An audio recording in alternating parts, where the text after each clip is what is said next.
السلام عليكم. كانت واحد القرية في قديم الزمان، وكان واحد الراجل متعبد وكيعبد الله. وهذيك القرية كاع الناس ديالها كيعرفوا هذاك الراجل اللي سميتو بورصيصة، كيبقى يعبد الله نهار وليل وما كيخرج يقضي الحاجة ديالو الا للضرورة. جاوه انواع وانواع ديال الشياطين باش يغويوه، ولكن ما فلحوش معاه، ما قداو فيه والو. جا حتى ابليس نعله الله وحتى هو ما قدا فيه والو.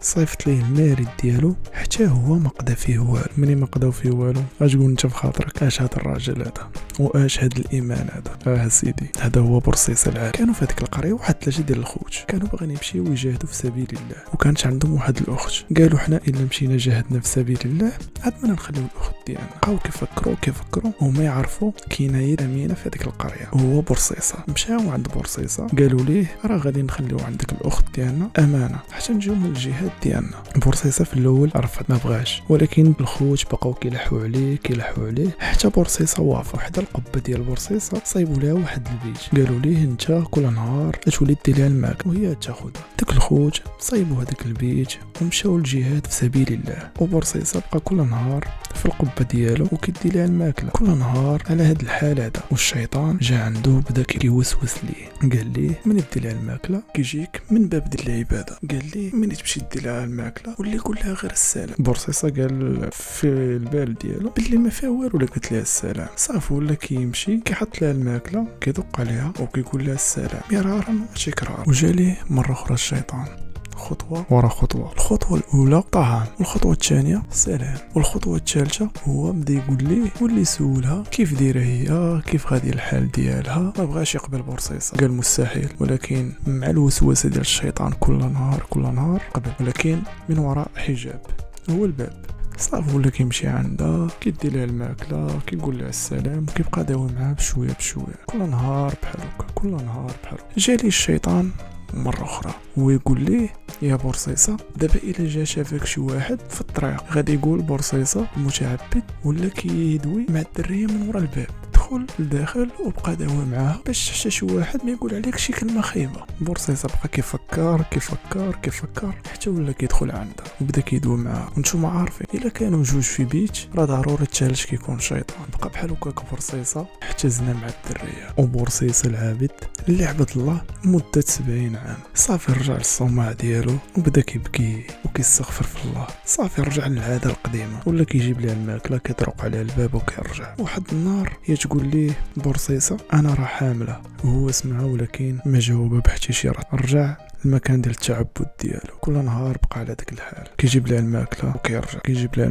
وكيرجع. واحد النهار جايب لها الماكله هي تقول ليه راه انا ولد. بورصيصة سمع ديك الهضره وما جاوبها ما والو، بقى كيفكر. هو يجي ليه الشيطان هو يقول ليه الخوت خلاو عندك الاخت ديالو امانه وانت مشيتي تعديتي عليها وحملتيها. هو يقول ليه الشيطان سير خذ ليه هذاك الدري وسير قتلو باش ما يبقى حتى شي دليل. صافي بورصيصة مشى دالها الماكله، هو يدخل عندها خدا لها الدري وهو يمشي حدا واحد الحجره وهو يدوز على الدري قتلو وهو يدفنو تماك. رجع للقبعه ديالو بدا كيتعبد عاوتاني وكيستغفر الله. هذا هو بورصيصة اللي ما عصاش الله 70 عام. ولكن انتم كتشوفوا الخطوات ديال الشيطان فين كتوصل، خطوه ورا خطوه. يعني عمركم تستهينوا بشي حاجه اللي صغيره. ما علينا.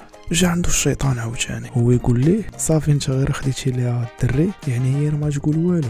قال ليه حتى هي خاصك تمشي تقتلها. صافي بورصيصة قرر باش يقتلها، مشى عندها دالها الماكله واغتصب في هذيك الليله وقتلها. مشى حتى هي دفنها حدا الولد ديالها. دازت ليا وما يرجعوا الخوت ديالها من الجهاد. من يرجعوا جاو عند بورصيصة نيشان ويقولوا لي فين هي الاخت ديالنا، ويقول لهم راه مرضات وانا بقيت كنداوي فيها ولكن في الاخر راه ماتت. صافي عزاهم بورصيصة وهما شكروه حيت تهلا لهم في الاخت ديالهم ومشاو كل واحد دارو. وفي الليل كانوا ناعسين الخوت بثلاثه وكل واحد جالي الشيطان في المنام ديالو وراهم هذيك البلاصه فين مدفونه اختهم بثلاثه حلموا نفس الحلم. فاقوا مع الصباح ويقول لهم قال لهم خوهم الصغير راه انا شفت واحد الحلمه اللي خايبه. يلا بدا كيعاود عليهم هو يقول لي الاخو ديالو حتى انا شفت نفس الحلمه. مشاو هما لهاديك البلاصه باش يحيدوا الشك. هما يلقاو بالفعل الاخت ديالهم والولد ديالها مذبوحين تماك ومدفونين.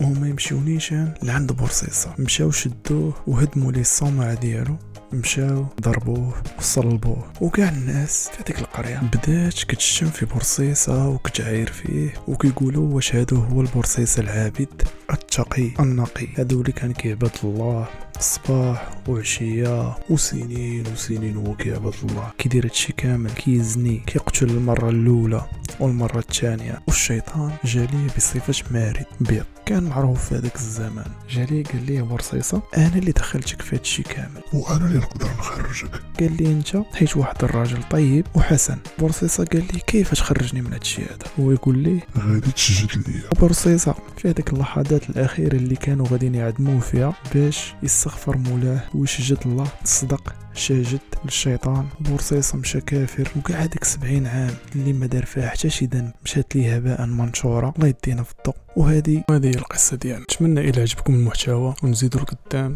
حاولوا تدعمونا باش ما كان بالجيم بتعليق زوين باي حاجه. بيس لكم كاملين الخوت.